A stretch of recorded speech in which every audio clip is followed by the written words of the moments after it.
अब हम चर्चा करते हैं किसी दर्पण की वक्रता, त्रिज्या और फोकस दूरी में संबंध। तो इसके लिए हम मान लेते हैं हमारे पास एक अवतल दर्पण है भाई, इस तरह से।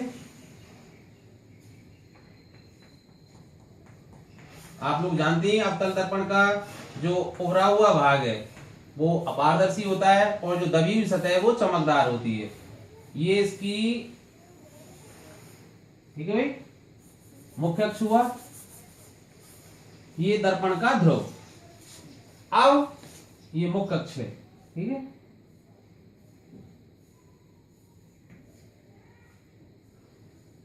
अब मान लेते हैं इस अवतल दर्पण पर कोई प्रकाश किरण मुख्य अक्ष के समांतर आपतित हो रही है इस तरह से, और इस प्रकाश किरण को मैं नाम दे देता हूं LM, ठीक है। अब आप लोग जानते हैं, अभी मैंने जो जैसे आपको बताया था गोलीय सतह से परावर्तन के नियमों में, कि जो प्रकाश किरण दर्पण के मुख्य अक्ष के समांतर आपतित होती है, दर्पण से परावर्तन के पश्चात मुख्य फोकस से होकर गुजरती है, तो वो मुख्य फोकस से होकर गुजर रही है, ठीक है भाई। ये इसका मुख्य फोकस है, और यहां ये प्रकाश, सॉरी, ये है इसका वक्रता केंद्र, ठीक है। वक्रता केंद्र आप जानते हैं कि दर्पण जिस गोले के गोलीय भाग होते हैं उसके केंद्र को वक्रता केंद्र कहते हैं। तो जैसे आपको ये जो किसी गोलीय दर्पण का गोलीय भाग आपको दिखाई दे रहा है, वो इस त्रिज्या को अर्थात PC त्रिज्या को मान के गोला खींचा गया होगा, ठीक है। तो PC क्या है? वक्रता त्रिज्या। वैसे भी आप लोग जानते हैं वक्रता त्रिज्या क्या होती है? दर्पण के ध्रुव और वक्रता केंद्र के बीच की दूरी, distance between pole and centre of curvature is called radius of curvature, ठीक है। और इसी तरह फोकस दूरी, फोकस दूरी क्या होती है? दर्पण के ध्रुव और फोकस बिंदु के बीच की दूरी। अब देखिए भाई, ये आपतित किरण हुई,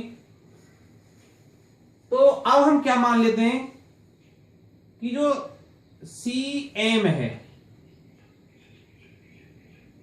इस तरह जो ये CM है, ये अवलंब के रूप में माना जाता है भाई, ध्यान रखें। वक्रता केंद्र को यदि हम जो गोलीय सतह से मिला दे कहीं भी, इसको क्या माना जाता है? अवलंब माना जाता है। और अवलंब के साथ आपतित किरण जो कोण बनाती है वो क्या कहलाता है? आपतन कोण। तो ये आपतन कोण हुआ I, ठीक है। इसी तरह LM जो आपतित किरण थी वो दर्पण से परावर्तित हुई थी MF दिशा में, ठीक है। तो ये क्या हुई? परावर्तित किरण। परावर्तित किरण अवलंब के साथ जो कोण बनाती है उसको क्या कहते हैं? परावर्तन कोण। अब हम जानते हैं परावर्तन के नियम से कि आपतन कोण और परावर्तन कोण कैसे होते हैं? बराबर। इसलिए मैं दोनों के स्थान पर क्या लिख सकता हूं? थीटा, ठीक है। आप चाहे तो I और R लिख सकते हैं, फिर लिख सकते हैं परावर्तन के नियम से I बराबर R। तो मैं यहां इसको भी थीटा लिख दूं तो ये भी क्या हो जाएगा? थीटा, ठीक है। अब दूसरी बात देखिए, LM किसके समांतर है भाई? PC के समांतर, अर्थात मुख्य अक्ष के समांतर है। LM जो रेखा है वो समांतर है किसके? PC कह सकते हैं या मुख्य अक्ष के समांतर है। और आप जानते हैं कि जब दो समांतर रेखाओं को अगर एक कोई तिर्यक रेखा काटे तो इस प्रकार बने तिर्यक कोण या सॉरी एकांतर कोण कैसे होते हैं? बराबर होते हैं। अब देखिए, LM is parallel to PC, ये एक तिर्यक रेखा मान सकते हैं। तो ये कोण और ये कोण, अर्थात कोण LMC और कोण MCP दोनों कैसे होंगे? बराबर, क्योंकि कैसे हैं? एकांतर कोण। तो ये कोण अगर थीटा है तो ये कोण भी क्या होगा? थीटा होगा, ठीक है। तब मैं क्या लिख सकता हूं कि कोण LMC is equal to MCP, और वो दोनों क्या होंगे? थीटा। ये क्यों? क्योंकि कैसे हैं? एकांतर कोण।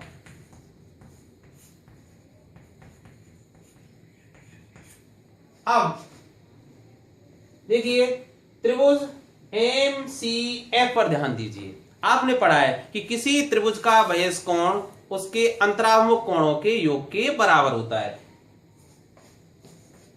क्योंकि त्रिभुज का बहिष कोण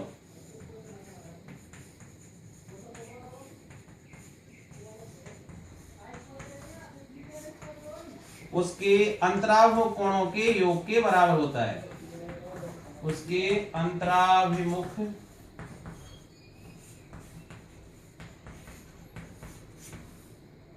कोणों के योग के बराबर होता है।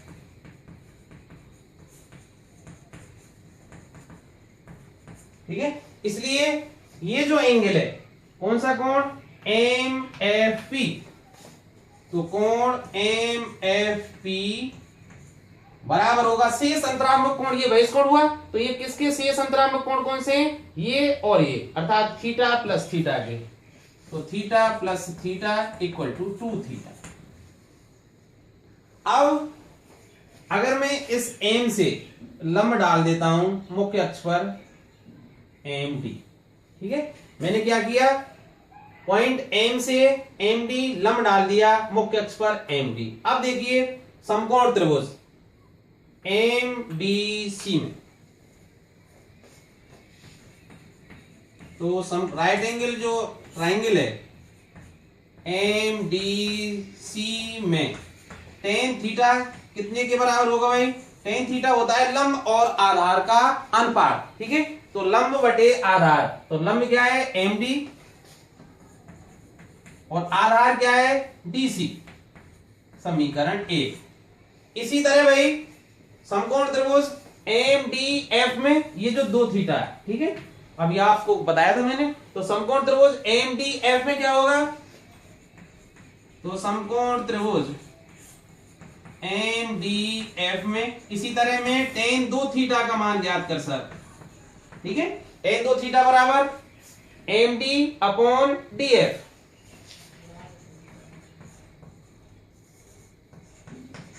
और ये समीकरण 2। अब एक चीज आप थोड़ा ध्यान रखें, ये जो जितने भी सूत्र बनाए गए वो छोटे लेंसों और छोटे दर्पणों के लिए, क्योंकि हम दर्पण के लिए यहां बात कर रहे हैं, तो यदि ये दर्पण का द्वारक छोटा होता, आप सोचिए यदि इस दर्पण का द्वारक छोटा होता है तो क्या उस स्थिति होती है, आप देखिए, मान लो दर्पण छोटा होता है इस तरह से, बहुत छोटा दर्पण ले लेते हैं और इस तरह से दर्पण होता है छोटा, और ये इसका मुख्य अक्ष होता, तो इस तरह से प्रतिबिंब बनता, आप देखिए जैसे बहुत ये, ठीक है, तो इस स्थिति में जो हम लंब डालते ये, तो इस लंब डालने की कोई जरूरत पड़ती क्या, नहीं जरूरत पड़ती, अर्थात ये डी बिंदु किस पर होता, पी बिंदु पर होता, ये डी जो बिंदु है वो पी बिंदु पर होता, और उस स्थिति में ये जो थीटा है ये सी होता है इस तरह से, तो ये थीटा भी बहुत छोटा होता। ठीक है, यदि लेंस का द्वारक बहुत छोटा हो तो ये जो थीटा और 2 थीटा है वो कैसे होंगे, बहुत छोटे होंगे, तो छोटे थीटा के लिए, तो लघु थीटा के मानों के लिए आप जानते हैं, मानों के लिए आप जानते हैं कि tan theta almost equal to theta के होता है, आप जानते हैं tan theta almost equal to theta, sine theta is also equal to theta, और कॉस थीटा का मान क्या होता है 1, ये चीज आपको याद होनी चाहिए यदि थीटा छोटा है तो टेन थीटा बराबर लगभग होगा थीटा के, तो टेन थीटा का मान हमारे पास है M D upon D C. ठीक है, तथा टेन 2 थीटा, इसको समीकरण 3 मान लेता हूं मैं, और टेन 2 थीटा किसके बराबर होगा, लगभग 2 थीटा। ठीक है, क्योंकि अगर थीटा छोटा है तो 2 थीटा भी छोटा ही होगा। ठीक है, अब हम इस जो समीकरण आया टेन 2 थीटा बराबर 2 थीटा, इसमें थोड़ा सा आपको ध्यान रखना है कि अब समीकरण 2 और 3 से हम मान रख देते हैं, तो देखिए टेन 2 थीटा का मान क्या है, M D upon D F. ठीक है, इसमें टेन 2 थीटा बराबर 2 थीटा के ना, तो इसमें मैं टेन 2 थीटा का मान लिखता हूं समीकरण 2 से एम डी बटे डी एफ बराबर 2 है ही हमारे पास। ठीक है, और थीटा का मान रखता हूं समीकरण 3 से, तो M D upon D C. ठीक है, एम डी से एम डी कैंसिल हो जाएगा, अब क्या रह गया हमारे पास 1 अपॉन डी एफ बराबर 2 अपॉन डी सी। अभी हम बात कर रहे थे कि यदि ये थीटा बहुत छोटा है, थीटा कब छोटा होगा? जब लेंस का द्वारक छोटा हो। और उस स्थिति में क्या होगा? जो लेंस की जो दर्पण की जो वक्रता है वो लगभग शून्य होगी, मतलब वक्रता नहीं होगी। उस स्थिति में क्या होगा? जो एमडी जो लाइन है वो किसके बराबर होगी? एमपी के, अर्थात जो डी बिंदु है वो कहां होगा? पी पर। तो इसका मतलब थीटा अगर छोटा है तो डी और पी एक ही बिंदु होंगे। तो डी के स्थान पर मैं क्या लिख सकता हूं? पी। ठीक है, तो क्या लिख सकता हूं भाई मैं कि 1/डी के स्थान पर पी एफ बराबर 2/पी सी। अब देखिए ध्यान से, 1/पी एफ दर्पण के ध्रुव से मुख्य फोकस की दूरी, दर्पण के ध्रुव से फोकस बिंदु के बीच की दूरी क्या कहलाती है? फोकस दूरी, जिसे स्मॉल एफ से व्यक्त करते हैं। तो 1/f बराबर 2/pc, अर्थात दर्पण के ध्रुव से वक्रता केंद्र की दूरी, वक्रता त्रिज्या। ठीक है, दर्पण के ध्रुव से वक्रता केंद्र की दूरी क्या कहलाती है? वक्रता त्रिज्या, जिसको किससे व्यक्त करते हैं? कैपिटल आर से। तो r बराबर 2f, या कह सकते हैं f बराबर r/2, अर्थात किसी भी दर्पण की फोकस दूरी उसकी वक्रता त्रिज्या की आधी होती है। ध्यान रखें, किसी भी दर्पण की जो फोकस दूरी है उसकी वक्रता त्रिज्या की आधी होती है। जैसे मान लेते हैं किसी दर्पण की जो वक्रता त्रिज्या है वो 30 सेंटीमीटर है, तो उसकी फोकस दूरी क्या होगी? 15 सेंटीमीटर।